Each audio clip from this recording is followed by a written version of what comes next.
अस्सलाम वालेकुम। 10th class कैसे हैं आप लोग बेटा? ठीक ठाक है। केमिस्ट्री का जो आज का हमारा लेक्चर है वो है methods of preparation of alkenes. Alkenes की तैयारी के तरीके। अल्कीन्स पिछले लेक्चर में मैं आपको बता चुका हूं कि वो हाइड्रोकार्बन्स होते हैं जिनमें दो कार्बन एटम्स के दरमियान डबल कोवलेंट बॉन्ड होता है। अब हम इनको तैयार करने के यहाँ पे दो मेथड जो हैं वो डिस्कस करेंगे, क्योंकि बेटा मेथड्स और भी हैं लेकिन आपके सिलेबस में सिर्फ दो दिए हुए हैं और मैं सिर्फ उन दोनों को ही जो है वो डिस्कस करूँगा। सबसे पहला मेथड है बेटा dehydration of alcohols. Dehydration of alcohols, alcohols की डिहाइड्रेशन, अल्कोहल्स की डिहाइड्रेशन। अब सबसे पहले तो आपको यह पता हो कि डिहाइड्रेशन का मतलब क्या होता है। बाकी तो काम हम बाद में ही करेंगे, लेकिन सबसे पहले आपको पता हो कि डिहाइड्रेशन क्या होती है। रिमूवल ऑफ वाटर, पानी का निकलना। किसी भी मॉलिक्यूल में से, कंपाउंड में से पानी निकल जाए, वाटर को रिमूव करे, तो हम इसे बोलते हैं डिहाइड्रेशन। तो डिहाइड्रेशन ऑफ अल्कोहल्स का मतलब क्या होगा कि हम अल्कोहल्स में से अगर पानी का मॉलिक्यूल निकाल दें, वाटर का मॉलिक्यूल निकल जाए, तो आपको क्या मिलेगी? आपको अल्कीन मिलेगी। अब हम लोग बेटा यहां पे लेंगे इथाइल अल्कोहल। फार्मूला इसका क्या होता है? CI3CH2OH। क्या नाम है इसका? इथाइल अल्कोहल, या हम इसको एथानॉल भी कहते हैं। इसका जो दूसरा नाम है बेटा, आयोपैक नेम, वो है एथानॉल, या इसको इथाइल अल्कोहल C2H5OH। ये इथाइल ग्रुप है C2H5, या इसको हम इस तरह से CI3CH2OH, ये इथाइल अल्कोहल या एथानॉल।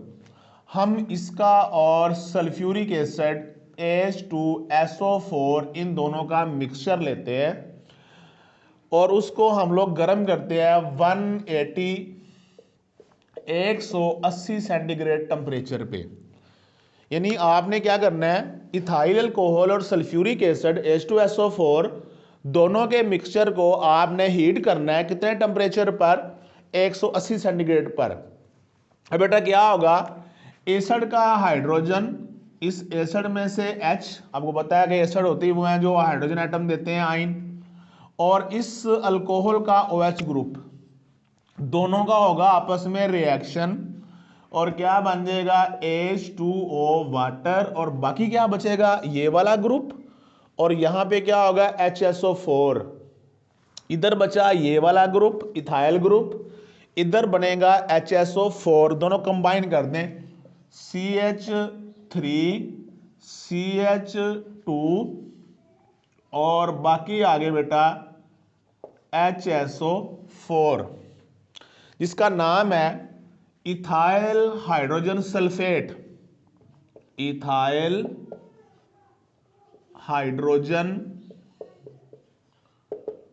सल्फेट, ये इसका नाम होगा, जो कि इतना इतना ग्रुप जो है ये इथाइल ग्रुप है, और ये HSO4 जो है ये हाइड्रोजन सल्फेट।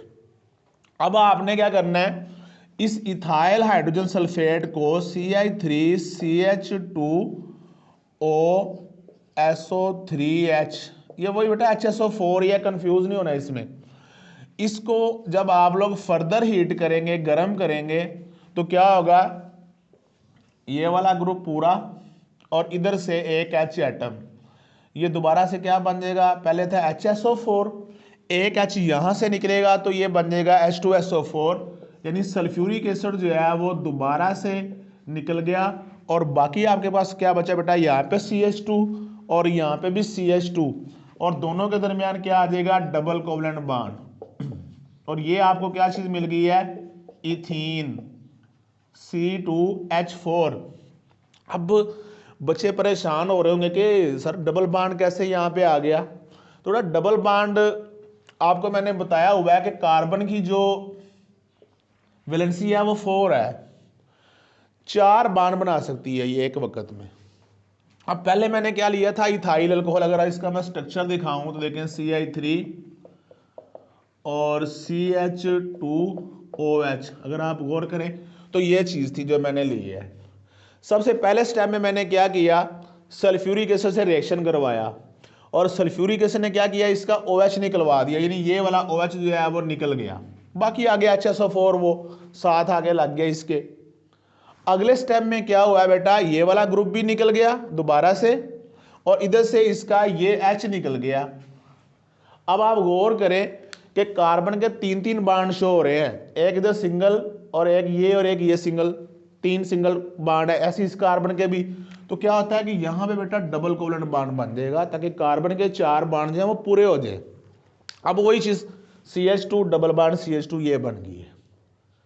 अगर फिर भी समझ नहीं आई तो जब बेटा एटम निकलते हैं तो बॉन्ड सिंगल से डबल, डबल से ट्रिपल होगा और जब आप ट्रिपल वाले में ऐड करेंगे तो वो डबल में जाएगा और जब डबल वाले में ऐड करेंगे तो वो सिंगल में जाएगा। ये तो था इसका फर्स्ट मेथड अल्कीन्स को तैयार करने का। दूसरा मेथड है dehydro halogenation of alkyl halides. ये भी कुछ इस तरह का ही बेटा मेथड है, परेशान नहीं होना। अल्काइल हेलाइड्स की डीहाइड्रो हैलोजिनेशन। अल्काइल हेलाइड्स की डीहाइड्रो हैलोजिनेशन। अब सबसे पहले आपको पता होगा अल्काइल हेलाइड क्या होते हैं बेटा। ये CH3 CH2 ये अल्काइल ग्रुप है। नहीं पता तो मेरे पिछले लेक्चर्स आप देख सकते हैं, चैप्टर नंबर 3 में मैंने जो है वो अल्काइल रेडिकल्स का बताया हुआ है। अल्केन्स में से एक H कम कर दे तो वो अल्काइल बनता है। ये C2H6 इथेन था और उसका एक H रिमूव किया तो ये बन गया इथाइल। और यहाँ पे कोई भी हैलोजन जो है वो लग जाए, जैसे क्लोरीन, ब्रोमीन, ये हैलोजन्स हैं, तो ये क्या बनेगा, अल्काइल हैलाइड। ये अल्काइल ग्रुप है C2H5 और साथ ये हैलोजन लगी हुई है, तो नाम क्या बनेगा इसका, अल्काइल हैलाइड। ठीक है, या वैसे इसका अपना नाम जो है वो क्या होगा, इथाइल ब्रोमाइड। अब आप लोग गौर करें इस वाले रिएक्शन में कि इधर से हमने OH निकाला और इधर से H एटम निकाला तो आपको क्या मिली, इथीन। ऐसे ही अगर आप गौर करें तो बेटा यहां से अगर इसमें से Br ये निकल जाए और यहां से H निकल जाए तो यहां क्या बनेगा, CH2 डबल बॉन्ड CH2। तो मतलब क्या है कि आपने दो चीजें रिमूव करनी है, एक हाइड्रोजन का एटम और एक हैलोजन का एटम, और इसे ही हम कहते हैं डीहाइड्रो हैलोजिनेशन। मतलब क्या है, डीहाइड्रो हैलोजिनेशन का मतलब यह है कि आपने हाइड्रोजन को भी रिमूव करना है और हैलोजन को भी रिमूव करना है। अब इसको रिमूव करने के लिए बेटा आप लोगों को लाना पड़ेगा KOH, potassium hydroxide alcoholic. Alcoholic KOH जो है ये यूज होता है, अगर आपको MCQ में पूछ ले बोर्ड के डीहाइड्रो हैलोजिनेशन के लिए हम कौन सा कंपाउंड यूज करते हैं, तो आपको पता हो अल्कोहलिक KOH जो है वो यूज होगा। ये इधर से KBr बनेगा, ब्रोमीन निकल जाएगी K के साथ और यहां से H एटम जो है वो निकल जाएगा इस OH के साथ। ठीक है बेटा, एक तो बनेगा KBr और H और OH मिलके बनाएंगे H2O वाटर, और बाकी आपको पता है क्या बनेगा, CH2 double bond CH2 ethene. बिल्कुल इजी और सिंपल मेथड्स दो मैंने आप लोगों से डिस्कस किए अल्कीन्स को तैयार करने के। नेक्स्ट बेटा जो हम डिस्कस करेंगे चीज़ वो है इनकी फिजिकल प्रॉपर्टीज़। अल्कीन्स की फिजिकल प्रॉपर्टीज़ क्या है वो भी साथ ही आपकी बुक में लिखी हुई हैं, तकरीबन 5 फिजिकल प्रॉपर्टीज़ हैं। सबसे पहली जो फिजिकल प्रॉपर्टी वो दे रहा है वो है बेटा फर्स्ट मेंबर। जो फर्स्ट मेंबर है वो तो आप लोगों को पता ही है कि वो है इथीन। अब जो भी हमने तैयार की ये वाली इथीन, ये फर्स्ट मेंबर है, ठीक है। कलरलेस गैस है, इसका कलर नहीं होता, लेकिन इसकी खुशबू बू होती है, स्मेल होती है, ठीक है, खुशगवार बू होती है इसकी। ये है इनकी पहली फिजिकल प्रॉपर्टी। दूसरा नंबर पे बेटा आपको पता है कि जो अल्कीन्स हैं ये नॉन पोलर होते हैं, और जो नॉन पोलर होते हैं ये पोलर जो सॉल्वेंट्स होते हैं उनमें हल नहीं होते, यानी वाटर में सोलबल नहीं होते, बल्कि non polar solvents benzene, ethers, उनके अंदर ये सोलबल होते हैं। उसके अलावा बेटा जो फर्स्ट मेंबर है अल्कीन्स का इथीन, इसकी जो डेंसिटी होती है वो हवा से कम होती है, लेस डेंसर देन एयर। उसके बाद बेटा ये फ्लेमेबल होते हैं, यानी अल्कीन्स को आग लग जाती है। जब आप अल्कीन्स को जलाते हैं ऑक्सीजन की मौजूदगी में, तो ये कार्बन डाइऑक्साइड और पानी वो तो आपको पता है कि जलने के अमल में पैदा ही होता है और साथ हीट पैदा होती है।